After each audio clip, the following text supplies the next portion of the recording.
आज अपन हल करेंगे रसायन विज्ञान का 2022 का पेपर।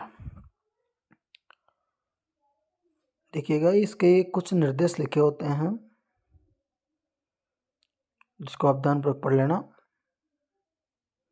ये 7 निर्देश हैं। इसके सबसे पहले अपना जो खंड है शुरू होता है सेक्शन ए। तो इसमें अपना क्वेश्चन है कि सरल गणीय जालक में संकुल क्षमता कितनी है। ये सभी के उत्तर भी एक साथ देंगे। सरल गणीय जालक में सरल गणीय जालक में जो संकुलन क्षमता है वो कितनी होती है। इसके बाद जलीय विलयन में विलय के पूर्ण वियोजन के लिए वन हाफ गुणांक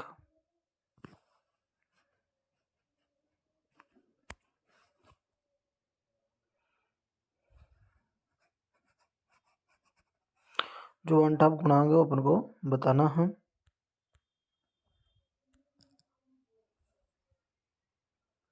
तो इसका जो वन हाफ गुणांक है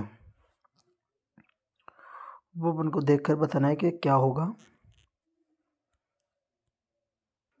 तो वन हाफ गुणांक बताना है अपन को। अगला क्वेश्चन है प्रथम कोटि अभिक्रिया के लिए लॉग आर और टी के मध्य आलेख बनाना है। अगला क्वेश्चन है वान आर के विधि द्वारा शोषित किए जाने वाली धातुओं का नाम। सर्वाधिक संख्या में ऑक्सीजन अवस्था दर्शाने वाली धातु। चतुष्फल के ज्यामिति वाला उपसेचक यौगिक। इस तरह से अपन क्वेश्चन देख पा रहे हैं। न्यूनतम पीकेबी वाला मीन्स रिक्त स्थान आ जाएंगे। फिर ये छोटे क्वेश्चंस हैं। तो अपना जो पेपर है उसके उस पेपर का जो सॉल्यूशन है वो यहाँ से शुरू होता है। तो जो पहला जो क्वेश्चंस है उसका जवाब है, जो अपना पहला क्वेश्चन था तो उसका सही जवाब होगा 52.4। यानी कि सरल गणीय जालक में जो संकुल क्षमता होती है कितनी होती है, 52.4 होती है। नेक्स्ट क्वेश्चन था जलीय विलयन में विलय के पूर्ण वियोजन के लिए वन हाफ गुणांक या कारक के अधिकतम मान वाला यौगिक है। तो इसका सही जवाब था K2SO4 डाइपोटेशियम सल्फेट। अगला क्वेश्चन था कि प्रथम कोटि अभिक्रिया के लिए लॉग आर और टी के मध्य आलेख बनाना था। तो इस तरह से आलेख बनेगा। इधर ले लिया अपने लॉग आर और इधर ले लिया टी। तो इस तरह से ये ग्राफ बनेगा, आप देख पा रहे होंगे।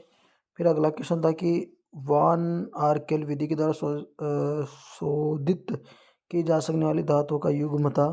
तो वह था अपने ZR, जर्कोनियम और टाइटेनियम Ti।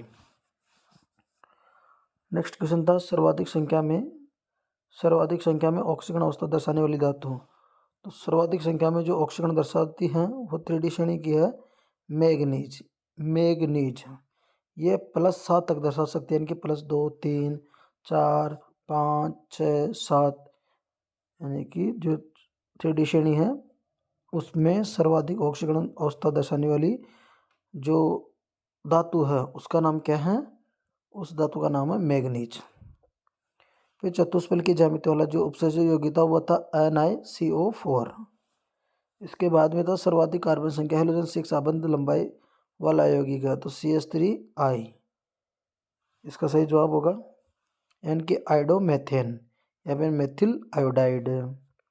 इसके बाद में क्वेश्चन था कि CH3OCO3 यानी कि मेथॉक्सीमेथेन, CH3CH2OH एथेनॉल और CH3CH2CH3 तो मेथ है तो प्रोपेनॉन, यानी कि मेथॉक्सीमेथेन, एथेनॉल और प्रोपेन का जो क्वथनांक उसका सही बढ़ता हुआ क्रम जमाना है। तो यहाँ सबसे कम है मेथेन इसका प्रोपेन का। फिर उसके बाद में सब उसका थोड़ा ज़्यादा है मेथॉक्सीमेथेन का, जो कि एक ईथर है। उससे ज़्यादा है एल्कोहल का CH3CH2OH। एल्कोहल का इसलिए ज़्यादा होता है क्योंकि ये क्या कर लेता है, जल के अणुओं के साथ क्या बना लेता है, H बंध बना लेता है। तो इसका सबसे ज़्यादा होता है। जबकि जो हाइड्रोकार्बन होते हैं ये क्या होते हैं, अधूरी मतलब क्या होते हैं, जल के साथ इसलिए नहीं दर्शाते हैं, ये जल के साथ विरोध करते हैं। ये बंध नहीं बना पाते हैं, अध्रुवीय होते हैं, इस वजह से इसका क्वथनांक सबसे कम होता है। जो एक बार देख लेते हैं, टिक लगा के बता देता हूँ आपको क्वेश्चन होगा किसका क्या जवाब होगा। तो अपन देखते हैं, तो इसका जो क्वेश्चन है अपन देखते हैं कि किसका क्या जवाब रहता है। तो जो पहला जो क्वेश्चन था उसका सही जवाब होगा 52.4। दूसरा जो जलीय विलयन में विलयनपूर्ण वियोजन के लिए वांटप कारक अधिकतम मान वाला यौगिक है वह है K2SO4 die potassium sulphate. Option जो 3 है, क्वेश्चन जो 3 है उसका जो ग्राफ होगा ऑप्शन ए, इस तरह से ग्राफ बन जाएगा। जो क्वेश्चन नंबर जो 4 था, वन आर्केल विधि के द्वारा शुद्ध की जाने वाली जो धातु है, तो इसका ऑप्शन होगा ऑप्शन द, जर्कोनियम और टाइटेनियम। अगला जो क्वेश्चन है वह है अपना कि सर्वाधिक संख्या में ऑक्सीजन अवस्था दर्शाने वाली है, तो इस ग्रुप के अनुसार मैग्नीज है, जबकि पूरी आवर्त सारणी में ओस्मियम जो धातु है उसकी ऑक्सीजन सबसे ज़्यादा है। और जो इन धातुओं के अकॉर्डिंग यानी कि वेनेडियम, आयरन, मैग्नीज, निकल, इनमें सबसे ज़्यादा की बात करें तो अमन की है, जो आपको मैंने बता दिया, +7, +6, +5, +4, +3, +2 आदि दर्शाती हैं। जो अगला क्वेश्चन था उसका जो जवाब था वो था NiCO4, यानी कि इसकी आकृति क्या होती है, चतुष्फल की होती है। तो ये पता लगाने के लिए अपन को इनका हाइब्रिडाइजेशन निकालना पड़ता है, इट मीन्स इनका संकरण निकालना पड़ता है। और जो अगला क्वेश्चन था कि सर्वाधिक कार्बन हेलोजन 6 अबंध लंबाई वाला यौगिक है, तो इसका सही जवाब होगा CH3I, क्योंकि देखो FClBrI इंडिकेटर है, फिर कल बार आई आंटी 80, तो 80, तो इसका आकार छोटा है, इससे भी बड़ा होता है इसका, उससे बड़ा Br का होता है, सबसे बड़ा I का होता है। तो यहाँ बात चल रही है कि C एक आबंध लंबाई होगी, तो अपन को पता है कि I का आकार बड़ा है, तो सीधी सी बात आकार बड़ा है तो इसकी जो बॉन्ड की जो लेंथ होगी, जो लंबाई होगी, वो भी क्या होगी, ज़्यादा ही होगी। और ये क्वेश्चन था कि क्वथनांक का बढ़ता हुआ क्रम में अपन को इनको जमाना था। तो अपन मैं बता दिया था कि सबसे पहले हाइड्रोकार्बन का, फिर उसके बाद में ईथर का, और सबके बाद में एल्कोहल का। तो इसका ऑप्शन जो सही है इसका सही जवाब होगा। अगला जो क्वेश्चन है, न्यूनतम पीकेबी वाला एमीन है, तो उसका ऑप्शन ब होगा CH3 2NH, इनकी डाई जो एमीन है उसका न्यूनतम पीकेबी वाला मान होता है। अब अपने हैं खालिस्तान, तो खालिस्तान में पूछा है कि फ्रैंकल व शोटकी दोनों जो दोष दर्शाते हैं उनका रासायनिक सूत्र अपन को बताना है। तो इसका सही जवाब है AgBr, सिल्वर ब्रोमाइड। तो सिल्वर ब्रोमाइड वह है जिसके अंदर फ्रैंकल और शोटकी दोनों दोष पाए जाते हैं। अगला खालिस्तान है हीमोग्लोबिन संकुल में उपस्थित धातु का नाम, तो उस धातु का नाम है आयरन Fe। अगला क्वेश्चन है अपना कि रेशमिक मिश्रण के ध्रुवण गुणन का मान होता है। तो देखो रेशमिक मिश्रण में 50% क्लॉकवाइज D+ और L- को मिला दिया जाता है। ये दाईं ओर घुमाता है जबकि ये बाईं ओर घुमाएगा। ये दाईं ओर और बाईं ओर घुमाने की वजह से जो भी कोई पदार्थ होता है वो किसी भी दिशा में ना घूमकर, पदार्थ मतलब कोई भी जो प्रकाश होता है वो किसी भी दिशा में नहीं घूमता है। और जब वो किसी भी दिशा में नहीं होगा तो उसका जो घूर्णन मान, घुमाने का जो मान हो कितना हो जाएगा, 0 हो जाएगा। क्योंकि रेशमिक मिश्रण में D+ क्लॉकवाइज वाले और L- एंटी क्लॉकवाइज वाले गुण मिले होते हैं, जिससे जो PPL होता है, समतल दूरित प्रकाश होता है, वह किसी भी कोण पर नहीं घूम पाता है। इसलिए उसका जो रेशमिक मिश्रण का ध्रुवण जो गुणक होगा वो क्या होगा, 0 होगा। अगला जो खालिस्तान है वह है अपना ऑर्थो नाइट्रोफिनॉल और पैरा नाइट्रोफिनॉल में से सबसे कम मतलब कम वाष्पशील कौन सा है, यानी कि इन दोनों कंपाउंड में से वाष्प किसकी कम होती है। तो इसका सही जवाब है पैरा नाइट्रोफिनॉल। जो नाइट्रोफिनॉल है, पैरा नाइट्रोफिनॉल की वाष्प कम बनती है बात करें ऑर्थो नाइट्रोफिनॉल की तुलना में। इस तरह से अपन ने अब सद यानी कि ऑप्शन वाले और फिल इन द ब्लैंक्स यानी रिक्त स्थान अपने कर लिया है। अब चलते हैं अति लघुणात्मक क्वेश्चन पे। Very short answer type questions पे अपन चलते हैं। तो देखते हैं अगला क्वेश्चन क्या रहता है। क्लोरोफॉर्म तथा एसीटोन के विलयन के द्वारा राउल्ट के नियम से ऋणात्मक विचलन प्रदर्शित करने का कारण को अपन को समझाना है। शून्य कोटि अभिक्रिया के लिए वेग इस तरह की इकाई लिखना है। पीतल में उपस्थित धातु के नाम लिखना है। समन्वय बहुलक की परिभाषा, फिर आईपीसी नाम लिखना है। तो इस तरह से ये खंड आई था, उसका सॉल्यूशन अपन देख लेते हैं। तो यहाँ से शुरू होता है क्लोरोफॉर्म तथा एसीटोन के विलयन में। क्लोरोफॉर्म तथा एसीटोन के विलयन के द्वारा राउल्ट के नियम से ऋणात्मक विचलन प्रदर्शित करने का कारण क्या है। तो देखो क्या होता है कि क्लोरोफॉर्म का अणु एसीटोन के अणु के साथ हाइड्रोजन बंध बना सकता है, अतः क्लोरोफॉर्म और एसीटोन का विलयन राउल्ट के नियम से ऋणात्मक विचलन दर्शाएगा। क्योंकि देखो राउल्ट का नियम में अपन को वाष्प इत्यादि बना नहीं रहती है। वाष्प बनाना है तो अपन को पदार्थों को गर्म करना पड़ेगा। गर्म करेंगे तो उसमें उपस्थित सभी बंध टूटने चाहिए, जब भी उनकी वाष्प जल्दी बढ़ेगी। परंतु जब अपन एसीटोन को और क्लोरोफॉर्म को आपस में मिला के फिर गर्म करते हैं तो आप देख पा रहे होंगे इनमें क्या होता है कि इनमें एच बंध का निर्माण, देखो आप देख पा रहे होंगे इनमें एच बंध का निर्माण हो जाता है। इस वजह से जो मान मिलने चाहिए वह ना मिलकर कम मिलने लग जाते हैं, इसलिए ये ऋणात्मक विचलन दर्शाता है। तो इसका सही जवाब होगा कि क्लोरोफॉर्म और एसीटोन आपस में सी यानी कि एच बंध बना लेते हैं, इस कारण ये ऋणात्मक विचलन दर्शाते हैं। तो ये क्वेश्चन क्या है, एक मोस्ट क्वेश्चन है फ्यूचर बोर्ड के लिए ना, आने वाले बोर्ड टाइम के लिए है ना भाई। तो आशा करता हूँ कि आपको समझ में आ रहा होगा। अच्छा लगा हो तो ज़रूर कमेंट करना और अपने दोस्तों को शेयर करना।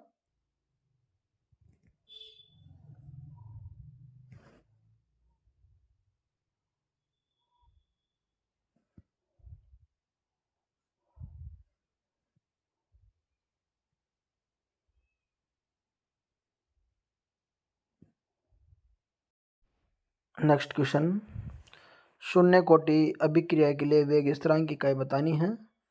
तो इसकी इकाई होती है mole litre inverse second inverse. ये शून्य कोटि अभिक्रिया की वेग स्थिरांक की क्या होती है, इकाई होती है।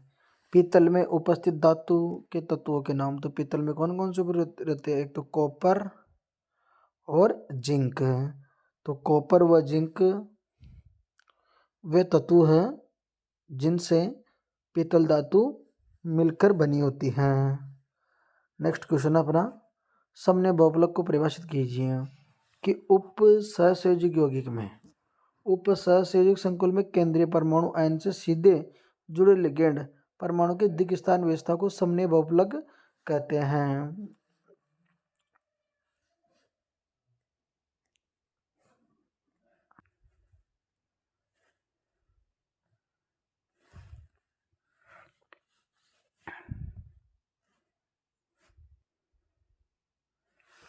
तो मतलब समन्वय बहुपलक क्या होता है, इसमें केंद्रीय धातु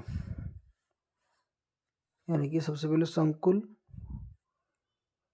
संकुल में अपन को पता है सेंट्रल मेटल होती है। ये मेटल लेगेंडो से, जैसे मान लो एक लेगेंड हो तो दो तीन कितने भी लेगेंड होते हैं उनसे जुड़ी रहती है। तो इस व्यवस्था को, इस दिक् व्यवस्था को ही क्या बोलते हैं, समन्वय बहुपलक बोलते हैं। इस पूरे को मिलाकर यानी कि केंद्रीय धातु सेंट्रल मेटल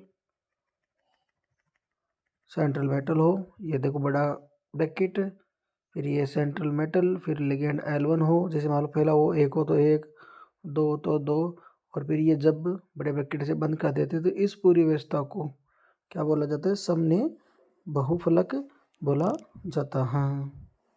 जो अगला जो क्वेश्चन है वह है K3Al C2O4 का IUPAC नेम बताना है। तो अपन देख पा रहे हैं इसमें 3 बार है। सबसे पहले तो ये देखो किस प्रकार का है, तो धनायन है तो संकुल किस प्रकार का है, ऋणायन। तो सबसे पहले किसका लिखेंगे, बाहर वाले का, तो पोटेशियम हो जाएगा। और फिर उसके अंदर वाले का लिखते हैं तो सबसे इसके बाद में लिखेंगे अपन, देखो बाहर वाले का लिख दिया पोटेशियम, उसके बाद में लिगेंड का लिखेंगे। तो यहाँ लिगेंड क्या है, यहाँ लिगेंड है C2O4, तो इसको क्या बोलते हैं, ऑक्सीलेटो। 3 बार होने की वजह से ट्राई ऑक्सीलेटो। इसके बाद में केंद्रीय धातु का नाम लिखते हैं। तो केंद्रीय धातु में क्या जोड़ेंगे, 8 जोड़ेंगे। तो एल्यूमिनियम +8 तो क्या बढ़ जाएगा, एल्यूमिनेट। इसके बाद में क्या आएगी, इसकी ऑक्सीकरण संख्या आएगी। तो कैसे निकालेंगे, एल्यूमिनियम की निकालना है तो उसको अपन अक्स मान लेंगे। एल्यूमिनियम से पहले K3 है, जिसकी कितनी होती है, +1। तो कितनी बार है, 3 बार। तो 3 को और 1 को गुणा करेंगे तो कितना आ जाएगा, 3 आ जाएगा। तो 1 × 3 ये तो हो गई पोटेशियम की। एल्यूमिनियम की निकालना है, अपन को अक्स मान लेना है। C2O4 कितनी बार है, 3 बार। और C2O4 की कितनी होती है, माइनस की 2 होती है। और बराबर में कुछ लग रहा है, कुछ नहीं है तो 0। तो 3 एकम 3, और ये x और ये माइनस का 6। तो ये 3 इससे कट जाएगा तो क्या जाएगा, x माइनस का 3 बराबर 0। तो x बराबर क्या जाएगा, 3। तो यहाँ पर जो एल्यूमिनियम है उसकी ऑक्सीजन संख्या कितनी है, 3। उसको कौन सी संख्या में लिखना होता है, रोमन संख्या में अपन को लिखना होता है।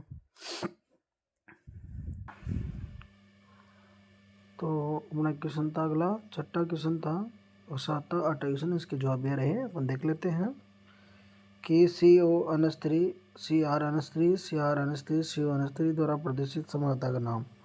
तो आप देख सकते हो कि इसके अंदर यहाँ कोबाल्ट के साथ NH3 है, जबकि यहाँ कोबाल्ट के साथ CN है। यहाँ क्रोमियम के साथ NH3 है और जबकि यहाँ क्रोमियम के साथ CN है। तो यहाँ ये जो समझौता प्रदर्शित करेंगे उसमें ये केंद्रीय धातु से जुड़े हुए लिगेंड ही अपने स्थान बदलेंगे।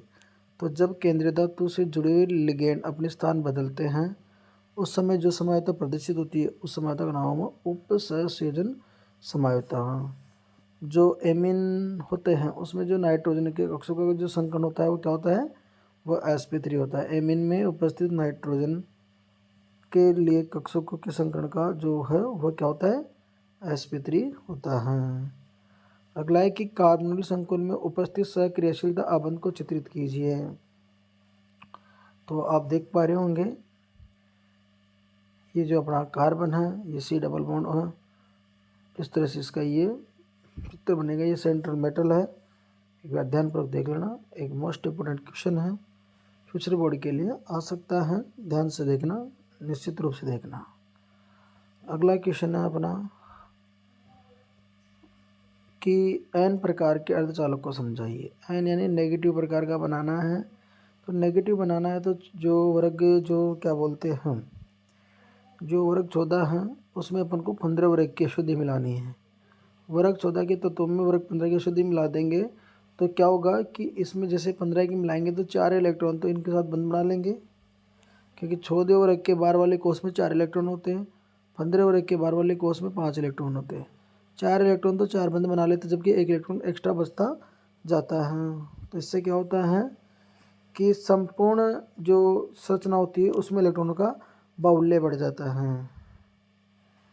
तो यहाँ पे लिख भी रखा है, अपन इसको पढ़ लेते हैं एक बार ध्यानपूर्वक कि एन टाइप के जो अर्धचालक होते हैं उसमें पंचसंयोजी जो भी कोई अपद्रव्य है ना तत्व है, जैसे कि आर्सेनिक, फास्फोरस, एंटीमनी आदि को शुद्ध जर्मेनियम अर्धचालक में मिला दिया जाता है।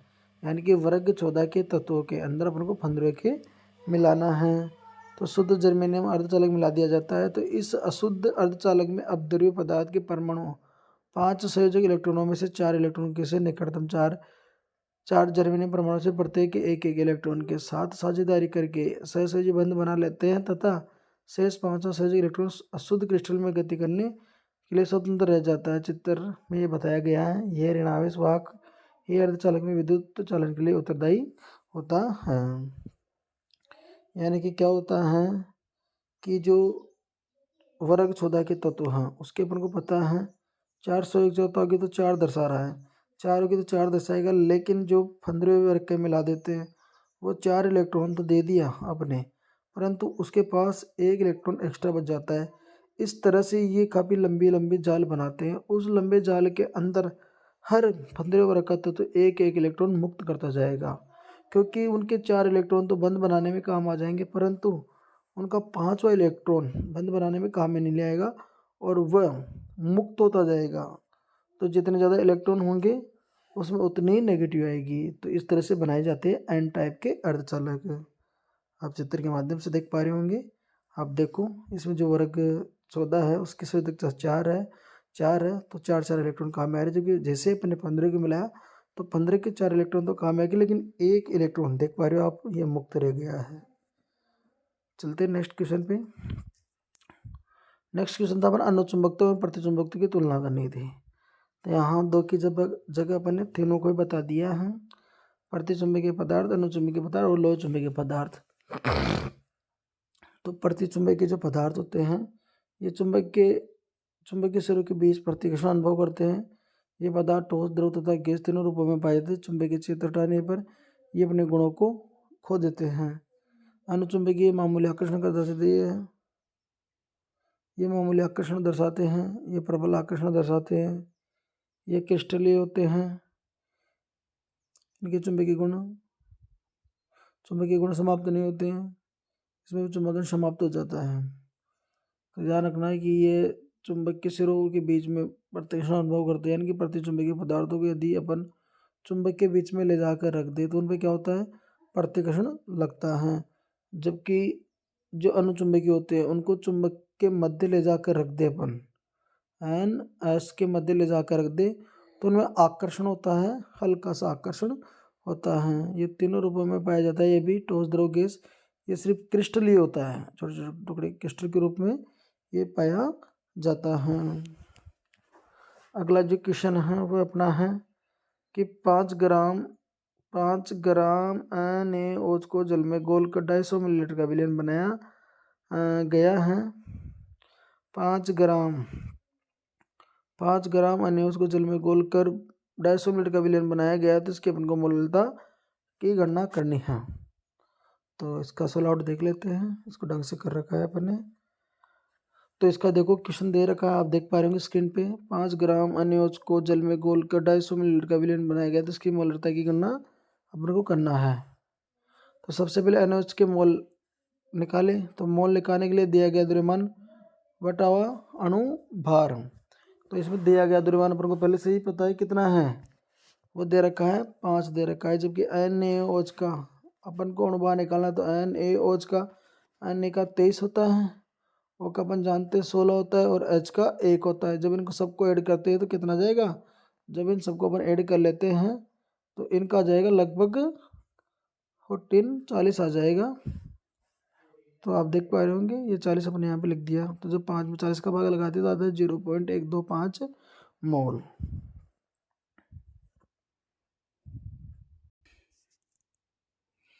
तो इसका जो सही जवाब है 40 है। तो जब अपन 5 में 40 का भाग लगाएंगे तो ये संख्या अपन को मिल जाएगी। इसके बाद अपन देख पा रहे हैं विलयन का लीटर में आयतन निकाल रहे हैं, तो इसको अपन लीटर में बदल दिया 1000 का भाग लगा के, ये वाली संख्या आ गई है अपने पास। आप देख पा रहे हो ये वाली संख्या। फिर मोलरता का सूत्र लगाया, जो क्या होता है विलय के मोल बटावा विलयन का लीटर में आयतन। विलय के मोल अपन ने निकाल लिया, यहाँ से ला के रख दिया इस मान को, और जो लीटर का विलयन का आयतन, जैसे अपन ये 250 बटावा 1000 को यहाँ नीचे ला के रखते हैं तो 250 रह जाएगा नीचे, 1000 चला जाएगा ऊपर। फिर जब इसको अपन हल करेंगे, इन सारी संख्याओं को काटते हैं, तो अपन को क्या मिल जाता है 0.5 m। ठीक है, तो इसका सही जवाब ये हो जाएगा 0.5 m। दोबारा बता देता हूँ, यहाँ मोलरता का सूत्र लगाया विलय के मोल, जो कि ये होता है, यहाँ पर ला के रख दिया।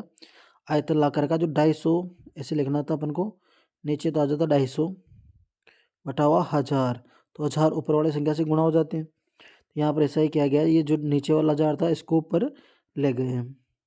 फिर जैसे 250 से इसको काट दिया, काट देने के बाद में जो संख्या बची उसको इससे गुणा कर दिया 0.125 मोल से, तो इसका जो फाइनल जवाब मिला वो 0.5 मिला। नेक्स्ट क्वेश्चन है कि एक प्रोटीन के 300 मिलीलीटर जलीय विलयन में 1.25 प्रोटीन उपस्थित है। 1.25 प्रोटीन उपस्थित है 300 केल्विन पर। इस विलयन का प्रश्न दाब 2.50 इंटू 10⁻³ बार पाया गया।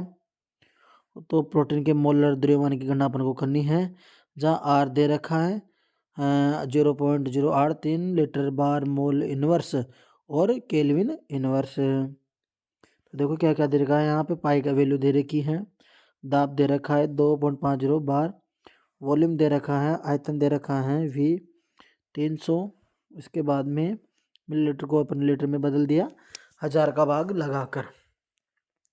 जो ये मिलीलीटर था इस मिलीलीटर को अपने लीटर में कन्वर्ट कर दिया 1000 का भाग लगाकर। इसमें W2 दे रखा है 1.25 ग्राम, ये जो दे रखा है। ताप यहाँ पर दे रखा है 300 केल्विन जो अपने रख दिया है। आर का मान भी दे रखा है जो अपने रख दिया है। तो प्रोटीन का मोलर द्रव्यमान M2 ज्ञात करना है, तो इसका सूत्र लगा दिया अपने W2RT/V। सारी डाटा को यहाँ पर लगा रख दिया। W2 का मान दे रखा है, R का मान दे रखा है, T का मान दे रखा है, पाई का मान दे रखा है, V का मान दे रखा है। जब इन सारी संख्याओं को अपन हल कर लेते हैं तो अपन को M2 मिल जाएगा। तो अब एक बार इसको कैलकुलेटर की सहायता से कर लेना किसका मान कितना आता है। चलो अपन नेक्स्ट क्वेश्चन पे चलते हैं। नेक्स्ट क्वेश्चन है कि लेंथेनॉइड आंकोचन से आप क्या समझते हैं, यानी कि लेंथेनॉइड आंकोचन क्या है। देखो क्या है कि लेंथेनॉइडों में परमाणु क्रमांक बढ़ने पर, यानी कि ये बढ़ते हैं लेंथेनम से ल्यूटेशियम तक, तो परमाणु त्रिज्या तथा आयनिक त्रिज्या में क्या होती है, समग्र यानी लगातार क्या होती जाती है, कमी होती जाती है। इसे क्या कहते हैं, लेंथेनॉइड आंकोचन या संकोचन कहते हैं। जो लेंथेनॉइड होते हैं उनमें परमाणु क्रमांक बढ़ने के साथ साथ उनका आकार बढ़ना चाहिए, लेकिन बढ़ता नहीं है, और आकार क्या होता जाता है और घट जाता है। तो इसे क्या बोलते हैं, लेंथेनॉइड आंकोचन कहते हैं। अगला क्वेश्चन था अपना कि प्रोपेनॉल और प्रोपेनॉन। अगला क्वेश्चन था अपना कि जो प्रोपेनॉल है, जो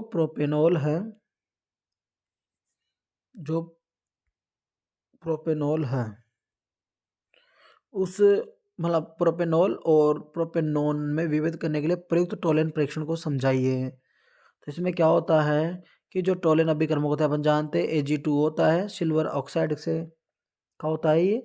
तो जैसे ही इसको प्रोपेनॉल में डालेंगे तो देखो टोलेन अभिकर्मक को जब अपन प्रोपेनॉल में डालेंगे तो देखिएगा ये क्या करता है।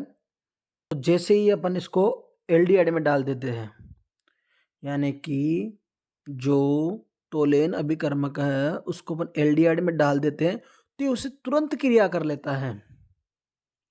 इसकी रिएक्शन अपन देखते हैं। देखो ये रहा प्रोपेनॉल, इसमें अपन ने टोलेन अभिकर्मक डाला तो इस तरह से ये Ag अलग हो गया, एक दर्पण के रूप में प्राप्त होता है।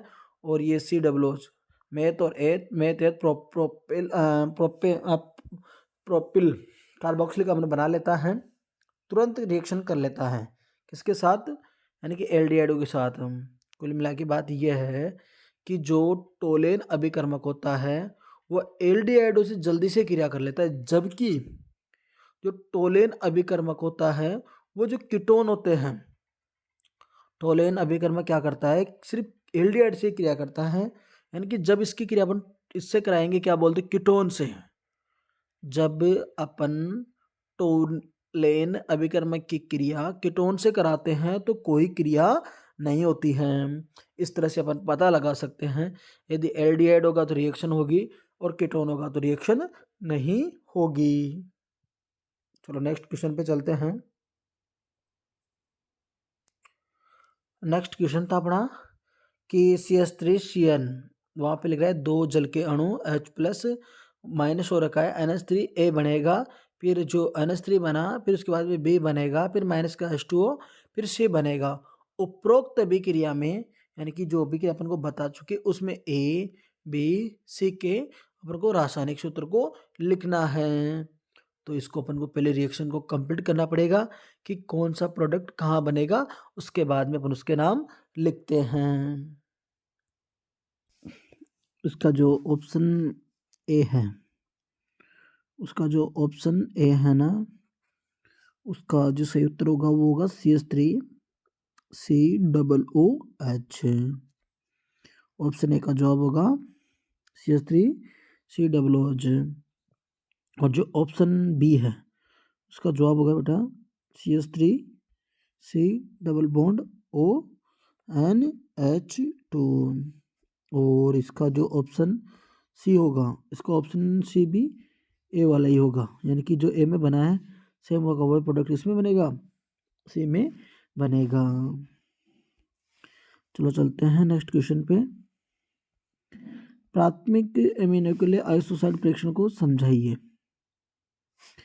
तो जो प्राथमिक एमिन होते हैं, तो एलिफेटिक तथा एरोमेटिक जो प्राथमिक एमिन होते हैं, क्लोरोफॉर्म एल्कोहलिक के उसके साथ गर्म करने पर दुर्गंध युक्त पदार्थ कार्बिल एमिन अथवा आइसोसाइनाइड बनाती हैं, इसे आइसोसाइनाइड परीक्षण कहते हैं। द्वितीयक एवं तृतीयक एमिन ये परीक्षण नहीं देते हैं, अतः ये अभिक्रिया प्राथमिक एमिनों के परीक्षण में प्रयुक्त की जाती हैं। यानी कि 1 डिग्री जो एमिन है उनकी क्रिया क्लोरोफॉर्म और 3 केओ से करवा देते हैं, तो एल्किल कार्बिन एमिन बनता है, RNC बनता है। तो इस समय क्या होती है, बहुत ज़्यादा दुर्गंध आती है। तो इससे अपन को पता चल जाता है कि ये क्या है, 1 डिग्री एमिन है।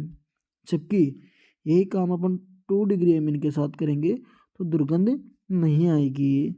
सेम प्रोसेस यदि अपन 3 डिग्री एमिन के साथ करेंगे तो भी दुर्गंध नहीं आएगी। तो अपन जो प्राथमिक एमिन है उसका आइसोसाइनाइड परीक्षण करते हैं उसकी पहचान करने के लिए। तो पहचान का तरीका क्या है, क्लोरोफॉर्म और एल्कोहल से, मतलब एल्कोहलिक केओस से पोटेशियम हाइड्रोक्साइड से उसकी क्रिया करा देते हैं, जिससे एल्किल कार्बिल एमिन बनता है। और इस प्रोसेस के अंतर्गत अत्यधिक मात्रा के अंदर दुर्गंध युक्त गैस बाहर निकलती है, जिससे अपन को पता चल जाता है कि ये क्या है, 1 डिग्री एमिन है। 2 डिग्री के साथ, 3 डिग्री के साथ ऐसा नहीं होता है। अगला क्वेश्चन है, ट्राई मेथिल एमिन की प्राइमरी आकृति को चित्रित कीजिए। तो आप देख पा रहे होंगे इस तरह से एमिन रहता है, तो N ये रहा, ये N, इसके ऊपर एकांक इलेक्ट्रॉन युग्म, फिर ये CH3, फिर ये CH3, फिर ये CH3। तो आप इसके स्ट्रक्चर को देख सकते हैं, ध्यानपूर्वक आपको दिखाई दे रही होगी। तो इस तरह से रहता है trimethylamine. Next question पे है कि प्रोटीन का विकृतीकरण क्या है। तो प्रोटीन को विकृतीकरण क्या होगा इसके बारे में अपन देखते हैं।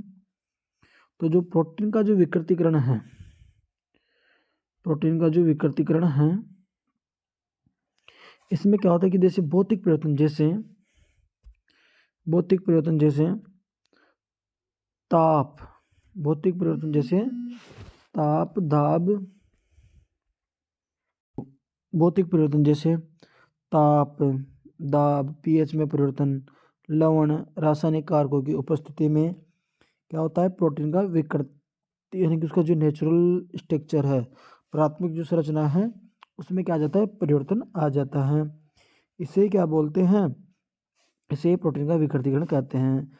तो जब हम ताप बढ़ा देंगे, दाब बढ़ा देंगे, pH बदल देंगे, तो इससे प्रोटीन की प्राथमिक संरचना में क्या आ जाता है, बदलाव आ जाता है। जो प्रोटीन होता है उसकी संरचना बदल जाती है, इसे ही क्या बोलते हैं, प्रोटीन का विकृतीकरण कहते हैं। आगे देखो क्या लिख रही है, जब प्रोटीन का विकृतीकरण होता है तो देखो हाइड्रोजन आबंधों में अव्यवस्था उत्पन्न होने के कारण प्रोटीन अणु नियमित तथा विशेष आकृति से अकुंडलित होकर अधिक टेढ़ी-मेढ़ी आकृति में परिवर्तित हो जाती हैं। विकृतीकरण के कारण प्रोटीन अपनी जैविक सक्रियता को खो देती हैं। विकृतीकरण की प्रक्रिया अनुत्क्रमणीय होती है।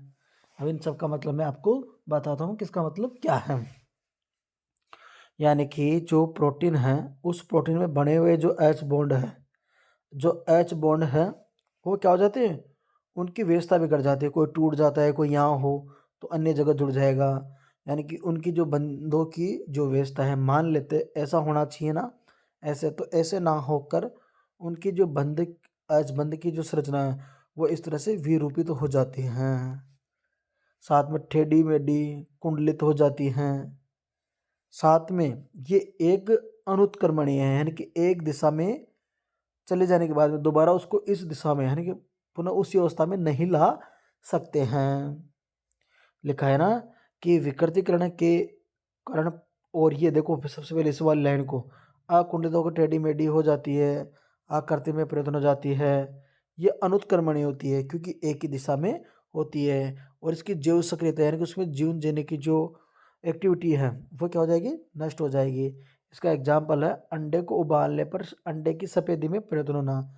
यानी कि जो अंडा है, अंडे के अंदर जो प्रोटीन होता है, उस प्रोटीन में अभी तक जब तक उसको उबालते नहीं है, बॉयल नहीं करते, तब तक उसमें क्या है, उसमें जैव सक्रियता है।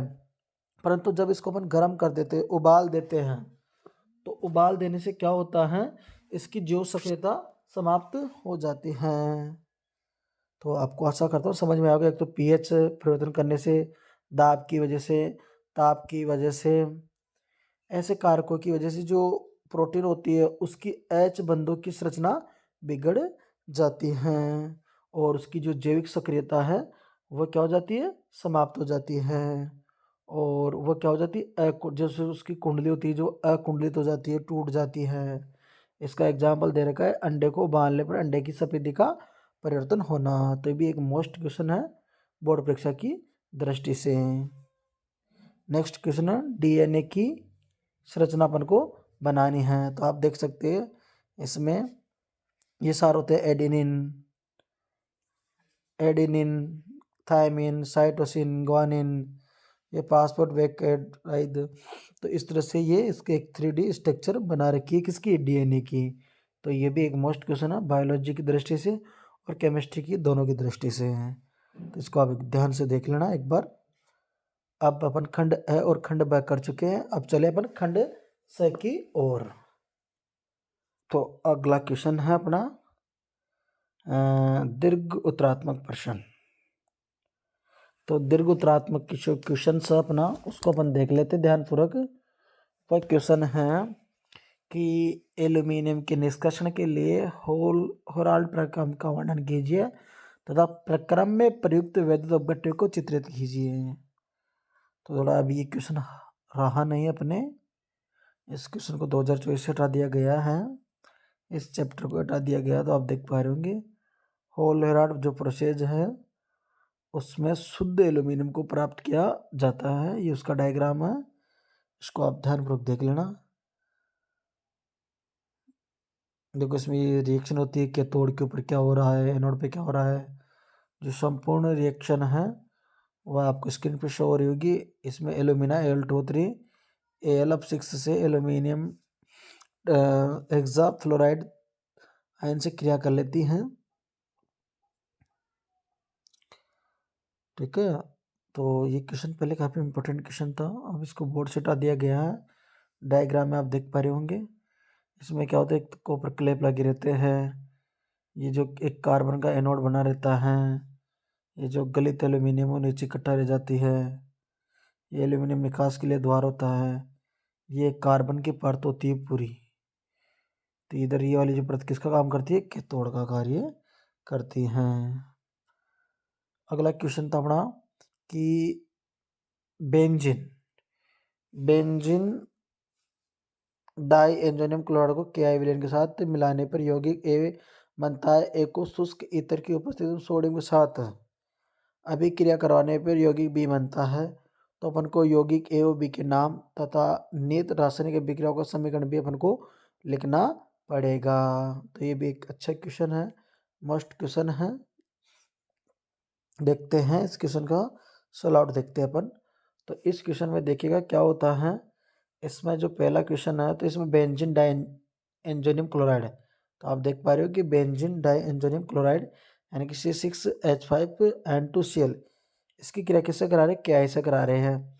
तो KI से कराने से क्या होता है, यहाँ से Cl टूटता है और यहाँ से I टूटता है।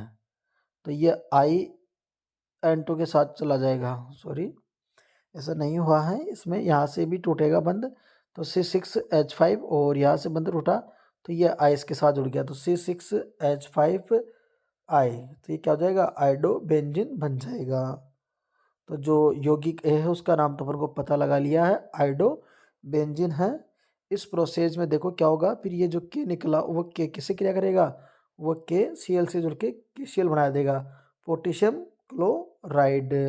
और इस प्रोसेस में कौन सी गैस बाहर निकलती है, N2 गैस बाहर निकलती है। अगला जो क्वेश्चन है वह है अपना फिर इसमें क्या था है कि ए को शुष्क ईथर की उपस्थिति में, तो अपना प्रोडक्ट ए था आइडोबेंजीन, तो अपन ने आइडोबेंजीन यहाँ ले लिया। उसकी क्रिया शुष्क ईथर की उपस्थिति में करवाने पर देखो क्या है, मतलब दो अपन ने अणु ले लिया, उसकी क्रिया किससे करवाई, सोडियम के साथ करवाई, तो अपन ने सोडियम ले लिया है। तो इसमें क्या होगा, यहाँ से आई हट जाएगा, इस जगह से भी आई हट जाएगा, तो C6H5 तो कुल मिला के ये क्या बना, ये बेंजीन की रिंग और फिर ये बेंजीन की रिंग, ये आपस में कंबाइन हो गए, तो इसको क्या बोलते हैं अपन जानते हैं, इसको बोलते हैं डाई फेनिल। तो अपना प्रोडक्ट जो बी है उसका नाम क्या है, डाई फेनिल है। ये सभी क्रिया को कराने के लिए शुष्क ईथर है। तो यौगिक एक का नाम तो अपन ने पहचान कर लिया, बेंजीन आयोडाइड है, जबकि जो प्रोडक्ट बी है उसका नाम क्या है, डाईफेनिल, और डाईफेनिल को क्या बोल सकते हैं अपन, बाईफेनिल भी बोल सकते हैं। अगला जो क्वेश्चन है वो क्वेश्चन है कि कारण दीजिए कि जो फिनोल होता है, फिनोल में उपस्थित कार्बन ऑक्सीजन से आबंध लंबाई मेथनॉल से कम होती है, और है कि ईथर में उपस्थित COC आबंध कोण चतुष्फल के कोण से अधिक होता है। और ऑप्शन सी है, समावी अल्कोहल के साकन के बढ़ने से क्वथनांक कम हो जाता है। तो इसका अपन जवाब देख लेते हैं। तो चलते हैं कि जो पहला क्वेश्चन है कि फिनोल में उपस्थित कार्बन ऑक्सीजन आबंध की लंबाई मेथनॉल से कम होती है, तो देखिएगा इसका सही जवाब क्या है। आप देख पा रहे होंगे कि ऑक्सीजन बेंजीन वाले के कारण अनुनाद करता है, तो जिसे प्लस प्रभाव अतः CO आबंध में द्विबंध के लक्षण आ जाते हैं। इस कारण ये बंध लंबाई मेथनॉल की CO आबंध की लंबाई से कम होती है, क्योंकि मेथनॉल में अनुनाद नहीं होता है, क्योंकि मेथनॉल CH3OH होता है, उसमें अनुनाद नहीं पाया जाता है, जबकि फिनोल में अनुनाद पाया जाता है। इस वजह से फिनोल का जो OH बंध है, ये वाली लंबाई क्या हो जाती है, कम हो जाती है, क्योंकि जब इसमें अनुनाद होता है तो इसमें डबल बॉन्ड बनने लग जाते हैं, तो सिंगल बॉन्ड की तुलना में डबल बॉन्ड छोटे होते हैं। आशा करो आप समझ पा रहे होंगे। यानी कि जो मेथेनॉल होता है वह CH3OH होता है, इसमें अनुनाद नहीं पाया जाता है, तो इस कार्बन की और इस OH की जो लंबाई है वो ज़्यादा है। बात करें फिनोल के कार्बन और ये उच्च OH बंध की वजह से, ऐसे तो ये बड़ा होगा, लेकिन जब इसमें अनुनाद होता है तो इसके इलेक्ट्रॉन अंदर चले जाते हैं और यहाँ डबल बॉन्ड बन जाता है, जिससे डबल बॉन्ड छोटे पड़ जाते हैं सिंगल बॉन्ड की तुलना में। नेक्स्ट क्वेश्चन है अपना, नेक्स्ट जो दूसरा क्वेश्चन था उसको अपन देख पाते हैं कि ईथर में COC आबंध कोण चतुष्फल के कोण से अधिक होने का कारण, जो एथिल समूह की उपस्थिति है जिसका आकार बड़ा होने का कारण उनके मध्य प्रतिकर्षण होता है। इसके साथ ही इसमें ऑक्सीजन पर उपस्थित एकांक के इलेक्ट्रॉन युग्मों के मध्य प्रतिकर्षण भी होता है। यानी कि एक बार अपन क्वेश्चन को ध्यानपूर्वक पढ़ लेते हैं। क्वेश्चन क्या है कि ईथर में उपस्थित COC आबंध कोण चतुष्फलक कोण से अधिक होता है। तो इसमें क्या होता है, तो जो ईथर होता है अपन जानते हैं ROR होता है, तो ये जो एथिल समूह है ये क्या करते हैं, ये प्लस के होते हैं, तो ये अगर प्रतिकर्षण करते हैं। साथ में इस पे क्या Lp होती है, एकांकी इलेक्ट्रॉन युग्म, वो भी क्या करती है, प्रतिकर्षण करती है। परिणाम स्वरूप ये जो कार्बन यानी कि C और ये O और यहाँ से C, ये जो बंध है इसकी लंबाई क्या हो जाती है, बढ़ जाती है। तो ईथर में उपस्थित COC आबंध कोण का चतुष्फल के कोण से अधिक होने का कारण है कि एथिल समूह की उपस्थिति, यानी कि जो ईथर है उसमें ये जो R समूह है, एल्किल समूह है, एक तो इनकी वजह से क्योंकि ये प्रतिकर्षण करवाते हैं, साथ में ऑक्सीजन की उपस्थिति जो Lp होती है वह भी क्या कराती है, प्रतिकर्षण करवाती है। इस वजह से COC जो ईथर वाला जो बंध कोण है, बंध जो लंबाई है वो क्या हो जाएगी, बढ़ जाएगी। इसका जो तीसरा क्वेश्चन था उसको देख लेते हैं अपन एक बार कि समायु एल्कोहल में साकन बढ़ने पर क्वथनांक कम हो जाता है। तो एक बार इसका रीजन पढ़ लेते हैं, फिर इसको अपन देखेंगे आगे। तो समायु एल्कोहल में साकन बढ़ने पर क्वथनांक में कमी होने का कारण है कि पृष्ठ क्षेत्रफल का कम होना, जिससे अणुओं के मध्य वैन डर वाल्स बलों में कमी हो जाती है। देखो जब एल्कोहल लंबा होता है, जैसे मान लो एक एल्कोहल की चेन है, दूसरे एल्कोहल की चेन है, तीसरे एल्कोहल की चेन है, तो ये आपस में क्या होती है, वैन डर वाल्स बल बनाती जाती हैं, वैन डर वाल्स बल बनते जाते हैं। इस तरह से अलग अलग एल्कोहल इस तरह से जुड़ते जाते हैं, बंध बनाते जाते हैं और एक लंबी लंबी श्रृंखलाएं भी बना लेते हैं। परंतु जब एल्कोहल का शाखन होता है, यानी कि एल्कोहल में शाखाएं निकलना शुरू होती हैं, तो वो क्या करते हैं कि वो वैन डर वाल्स बल नहीं बना पाते हैं। तो वैन डर वाल्स बल नहीं बनाने की वजह से जैसे ही उनको अपन गर्म करते हैं वो आसानी से गर्म हो जाते हैं, इसलिए उनका क्वथनांक क्या हो जाता है, कम हो जाता है। देखिए मैं दोबारा बताता हूँ, जब एल्कोहल का साकर नहीं होगा तो सीधी सीधी श्रृंखलाओं में होगे, तो ये सीधी सीधी श्रृंखलाएं आपस में बंध बना लेती हैं, वैन डर वाल्स बल बंद वैन डर वाल्स जो बल होता है उसको बना लेती है। तो इतने ज़्यादा बंध बन जाने की वजह से अपन को इनको गर्म करने में कठिनाई होती है, परिणाम स्वरूप अपन को ज़्यादा ताप देना पड़ता है, अतः इनका क्वथनांक बढ़ जाता है। जबकि जब एक श्रृंखला में, यानी कि एल्कोहल की श्रृंखला में साकन होता है, तो ये क्या होते हैं, आपस में वैन डर वाल्स बलों से नहीं जुड़ पाते हैं। तो ये जो बंध है, ये जो बंध हैं ये क्या होते हैं, कमज़ोर पड़ जाते हैं ये वाले बंध। मैं आपको दोबारा बताता हूँ इसको कि सीधी श्रृंखला में तो क्या होता है, जैसे ये सीधी श्रृंखला है, तो इन सीधी श्रृंखलाओं में क्या होता है कि वैन डर वाल्स बल जुड़ते जाते हैं, इस तरह से वैन डर वाल्स बल जुड़ते जाएंगे। तो इन बंधों को तोड़ने के लिए, इन वाले बंधों को तोड़ने के लिए अपन को अत्यधिक ताप देना पड़ेगा, परिणाम स्वरूप क्वथनांक क्या हो जाएगा, बढ़ जाएगा। जबकि अपन बात करें शाखा वाले के लिए, तो जो शाखा वाला जो एल्कोहल होता है, अपन बनाते हैं इसकी शाखा, ये शाखा वाला एल्कोहल होता है, तो अपन ने शाखा वाला एल्कोहल बना लिया, तो उसमें ये जो बंध है, ये वाले जो बंध है, आप देख पा रहे होंगे ये वाले बंध, ये वैन डर वाल्स बल बन ही नहीं पाते हैं, बन नहीं पाएंगे तो अपन को सीधे से गर्म कर लेंगे, गर्म करेंगे तो इनको ताप कम देना पड़ेगा और ये जल्दी से उबलने लग जाएंगे, इसलिए इनका क्वथनांक क्या होता है, कम होता है। चलो अपन नेक्स्ट क्वेश्चन पे चलते हैं। अब अपन पेपर के लास्ट खंड में आ गए, खंड ध के अंदर। इसमें क्वेश्चन देख लेते हैं अपन। पहला क्वेश्चन है कि अभिक्रिया की कोटि की परिभाषा लिखना है, वेग स्थिरांक पे अभिक्रिया की सांद्रता के प्रभाव को बताना है, उसके बाद में ये न्यूमेरिकल्स है, इसको अपन देख लेते हैं। तो इसमें अभिक्रिया की कोटि की परिभाषा लिखना है, तो अपन जानते हैं अभिक्रिया की कोटि क्या होती है। तो देखते हैं इसका पहला क्वेश्चन कि किसी अभिक्रिया के प्रायोगिक वेग के समीकरण वेग नियम व्यंजक के अभिक्रिया की सांद्रता घातांकों का योग उस अभिक्रिया की कोटि कहलाते हैं। यानी भी कोई भी रिएक्शन है, जैसे A प्लस बी और इस एरो का चिन्ह C+D बना रहे हैं, मान लेते A इसकी घात 1 इसकी घात 2, तो इन घातों का योग यानी कि 1 प्लस 2, इन घातों का योग ही क्या कहलाएगी, उसकी कोटि कहलाएगी। तो किसी अभिक्रिया के प्रायोगिक वेग समीकरण में अभिक्रिया की सांद्रता के घातांकों का योग इस अभिक्रिया की कोटि कहलाता है।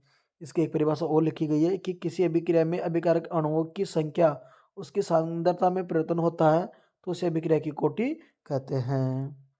कुल मिला के रासायनिक अभिक्रिया में जो भी अभिकारक भाग ले रहे हैं, उन अभिकारक की घातों का योग, उन घातों का एक, जैसे मान लो 2 हो तो 2 को और 1 को जोड़ेंगे तो अपन को 3 आ जाएगा, तो इसकी कोटि होगी।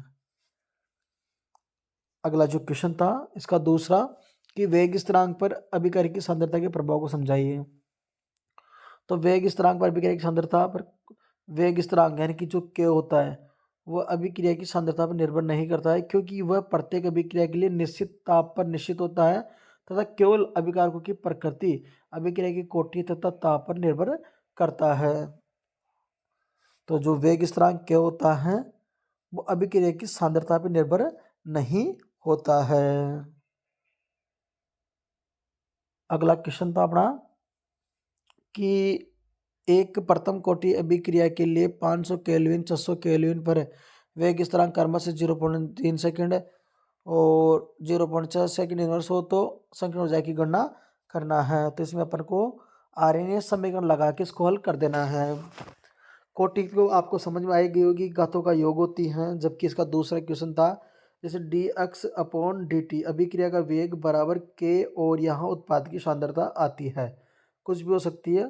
तो ये जो k होता है, ये जो k होता है, ये जो अभिकारक होता है, अभिकारक की सांद्रता पर निर्भर नहीं होता है।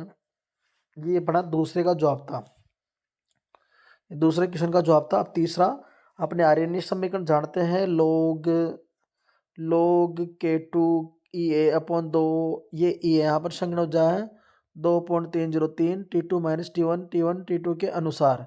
तो देखो अपन को सारे मान दे रखे, K1 दे रखा है 0.03, K2 दे रखा है 0.6, R दे रखा है, T1 दे रखा है और T2 दे रखा है 600 केल्विन। सारे उपरोक्त ये जो भी मान है इसको उपरोक्त समीकरण में रखना है।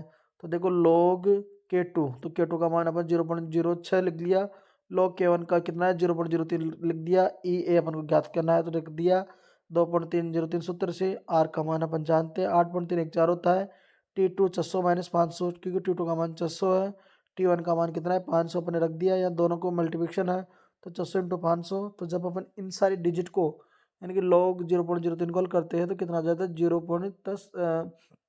0.3010 इसका मान आता है। और इन सारी संख्याओं को जब अपन हल कर लेते हैं तो इनका मान मिलेगा 3.33 × 10⁻⁴ और नीचे आएगा 19.15। इन सारी डिजिट को जब अपन गुणा कर लेंगे तो जो ई है संकीर्ण ऊर्जा है उसका मान अपन को क्या मिलेगा 17,309.7 जूल, 17,309.7 जूल। तो ये जो भी हल हुआ है ये आरएनएस समीकरण के अनुसार हल हुआ है। आशा करता हूँ आपको समझ में आया होगा। अब जो क्वेश्चन नंबर 20 है, क्वेश्चन नंबर 20 है कि नायलॉन छाछा के निर्माण में प्रयुक्त नायलॉन छाछा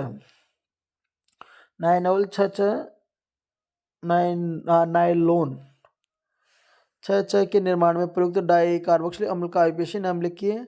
और दूसरा कारण समझाए कि एसिटिक अम्ल फार्मिक अम्ल की तुलना में दुर्बल होता है। कार्बोक्सिलिक अम्लों का क्वथनांक समतुल्य आणविक द्रव्यमान वाले एल्डिहाइड से अधिक होता है।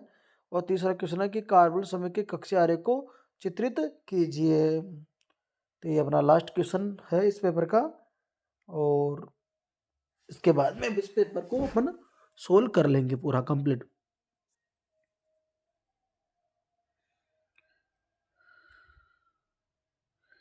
तो अपन इसको देखते हैं।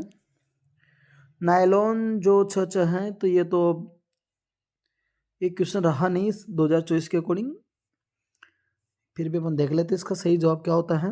मैं बता देता हूँ आपको। तो इसका जवाब होगा हेक्सेन। हेक्सेन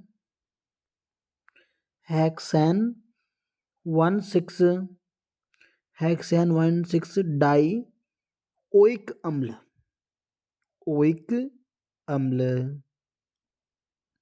यानी कि नायलॉन 6 के निर्माण में प्रयुक्त डाई कार्बोक्सिलिक अम्ल का जो आईपीएसी नेम है वह है हेक्सेन 16 डाई ओइक अम्ल। अपना नेक्स्ट क्वेश्चन था कि एसिटिक अम्ल फार्मिक अम्ल की तुलना में दुर्बल अम्ल होता है। तो देखिएगा इसका सही जवाब देखते हैं कि एसिटिक अम्ल में उपस्थित CH3 समूह के कारण इलेक्ट्रॉन दाता प्रभाव प्लस आई के कारण ये उसमें आयन से प्राप्त सहयोगी सार को अस्थायित्व प्रदान करता है, जिससे अम्ल की अम्लता का कम हो जाती है क्योंकि अम्ल का आयनन कम हो जाता है, जबकि फार्मिक अम्ल में ऐसा संभव नहीं है, इसलिए इसका आयनन अधिक होता है। इस कारण एसिटिक अम्ल फार्मिक अम्ल की तुलना में दुर्बल अम्ल होता है। एक बार समझते हैं इसको अपन। तो इसमें क्या होता है देखते हैं अपन। जो एसिटिक जो अम्ल है उसको अपन देख लेते हैं। एसिटिक अम्ल का फॉर्मूला होता है CH3 COOH। ये वाला फॉर्मूला होता है। तो इसमें क्या होता है कि ये जो CH3 समूह है ये क्या करता है, प्लस आई प्रभाव दर्शाता है। यह क्या करता है, अपने इलेक्ट्रॉनों को इस ओर दे देता है। इस वजह से कार्बन पे इलेक्ट्रॉन बढ़ जाते हैं। कार्बन पे इलेक्ट्रॉन बढ़ जाने की वजह से देखिएगा क्या होता है, थोड़ा कट गया है, दोबारा लिखता हूँ मैं। ये CH3, ये C डबल बॉन्ड O, ये फिर ये O, ये फिर H। इसके पास ये Lp रहती है, जो Lp तो रहती है, ये अपन ने देखा। तो इसमें क्या होता है कि ये जो कार्बन है, इस कार्बन के ऊपर ये CH3 समूह अपने इलेक्ट्रॉन को इधर भेज देता है। तो इस गुण को बोलते प्रेरणिक प्रभाव, प्लस आई प्रभाव। तो ये इलेक्ट्रॉन यहाँ आ जाने की वजह से ऑक्सीजन पर उपस्थित इलेक्ट्रॉन भी H की ओर खिसक जाते हैं, जिससे H तो धनात्मक होना चाहता है, परंतु ये इलेक्ट्रॉन H की ओर खिसक जाने की वजह से ये OH बंध बड़ी मजबूती से बन जाता है। तो जब OH बंध मजबूती से बन जाएगा तो ये आसानी से H प्लस मुक्त नहीं कर पाएगा। जबकि जो एसिटिक अम्ल होता है, एसिटिक अम्ल जो होता है उसका फॉर्मूला होता है HC डबल बॉन्ड O, ये OH। तो इसमें ये जो H है, ये H प्रेरणिक प्रभाव नहीं दर्शा पाता है, तो उसमें ऐसा कुछ नहीं है। इसलिए ये OH बंध कमजोर होते हैं, आसानी से टूट जाता है और H प्लस मुक्त कर देता है। और अभी अपने फॉर्मेल्डिहाइड में देख लिया, उसमें ये जो H होता है, इस H के द्वारा कौन सा प्रभाव नहीं दर्शा पाते हैं, इस H के द्वारा प्रेरणिक प्रभाव नहीं दर्शा पाते हैं। इस वजह से ये OH क्या होता है, मजबूत नहीं होता है और आसानी से H प्लस दे देता है। तो अपन चलते हैं अपने क्वेश्चन की ओर। तो एसिटिक अम्ल इस कारण से फार्मिक अम्ल की तुलना में क्या होता है, फार्मिक अम्ल की तुलना में दुर्बल अम्ल होता है। आशा करता हूँ आप समझ पाए होंगे। याद रखना, प्लस आई प्रभाव दर्शाता है कौन, एसिटिक अम्ल का जो फॉर्मूला था CH3 C डबल बॉन्ड, ये फिर OH। तो ये CH3 समूह R समूह प्रेरणिक प्रभाव दर्शाता है, जबकि फॉर्मेल्डिहाइड का HC डबल बॉन्ड O, ये OH होता है। तो ये जो H है, ये जो H परमाणु है, इसके द्वारा प्लस आई प्रभाव नहीं जाता है। तो ये जो OH है ये आसानी से H मुक्त कर देगा, तो ये ज़्यादा अम्लीय है, जबकि ये OH ज़्यादा मजबूती से है। इसका रीजन भी अभी आपको मैंने बता दिया, क्योंकि Lp इस ओर अग्रसर हो जाती है तो इसको छोड़ना पसंद नहीं करती H प्लस को, और इसको मजबूती से पकड़ी रहती है। नेक्स्ट क्वेश्चन है अपना कि कार्बोक्सिलिक अम्लों का क्वथनांक समतुल्य आणविक द्रव्यमान वाले एल्डिहाइडों से अधिक होता है। इसका कारण है कि कार्बोक्सिलिक जो अम्ल होते हैं वह क्या होते हैं, वहाँ पर अंतरा आणविक हाइड्रोजन आबंध के द्वारा संगुणन कर लेते हैं। जो कार्बोक्सिलिक जो अम्ल होते हैं COOH होते हैं, वो क्या होते हैं, जुड़ते जाते हैं, क्या बनते हैं, बंध बनाते जाते हैं, जिसको बोलेंगे मल्टीप्लिकेशन, संगुणन। तो इसका सटीक जवाब अपन देख पाएंगे कि कार्बोक्सिलिक अम्लों का क्वथनांक समतुल्य आणविक द्रव्यमान वाले एल्डिहाइड से अधिक होता है। इसका कारण है कि कार्बोक्सिलिक अम्लों का अणुओं में देखो क्या है, व्यापक यानी कि बड़ी मात्रा में अंतरा आणविक H बंध बनाने का गुण पाया जाता है। इस वजह से इनका जो क्वथनांक है वो ज़्यादा है एल्डिहाइड की तुलना में, क्योंकि एल्डिहाइड ऐसा नहीं कर सकते हैं।